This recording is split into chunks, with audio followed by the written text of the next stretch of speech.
Good morning. Today we're holding our second hearing on needed safeguards for consumer data privacy. As we consider potential federal legislation on privacy, it is essential that we hear from stakeholders and experts with varying perspectives to inform our work. 2 weeks ago, we heard from major technology companies and Internet service providers about how they are seeking to address consumer privacy and their efforts to comply with the European Union's General Data Protection Regulation, or GDPR, and the new California Consumer Privacy Act, or CCPA. While the experience of such companies is important to consider, I want to be clear that the next federal privacy law will not be written by industry.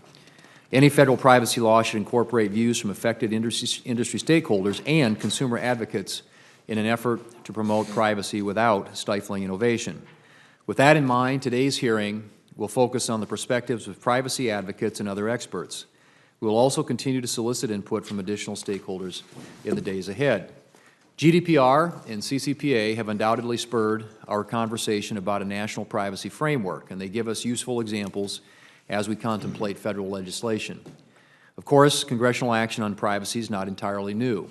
Over the last several decades, Congress has enacted legislation to protect children, health care, and financial information. Privacy debates have been ongoing in multiple sectors. Even the recently enacted FAA reauthorization includes provisions on privacy, specifically regarding the use of unmanned aircraft systems for commercial purposes. Federal agencies such as the Federal Trade Commission and the Department of Commerce have also performed long-standing roles regarding privacy and have been increasingly active recently in this area. At the same time, I am well aware that Congress has tried and failed over the last few decades to enact comprehensive privacy legislation. To be successful this time, we all must endeavor to keep open minds about the contours of a bipartisan bill.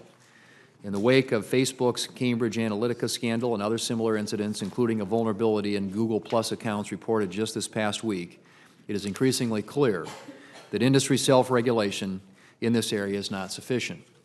A national standard for privacy rules of the road is needed to protect consumers. At the same time, we need to get this right. Passing onerous requirements that do not materially advance privacy would be a step backward. While it may be too early to determine the impact that GDPR and CCPA will have in the U.S., the most notable difference most consumers can see directly has been the increase in GDPR-inspired pop-up notices and cookie consent banners on their devices.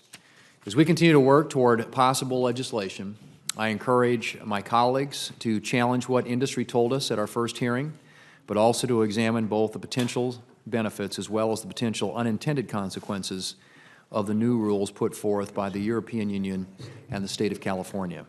So I want to say thank you to our panelists for being here today, and we'll look forward to hearing from you in just a minute. And I will turn to our ranking member, the senator from, Senator from Florida is here. Okay, Senator Nelson.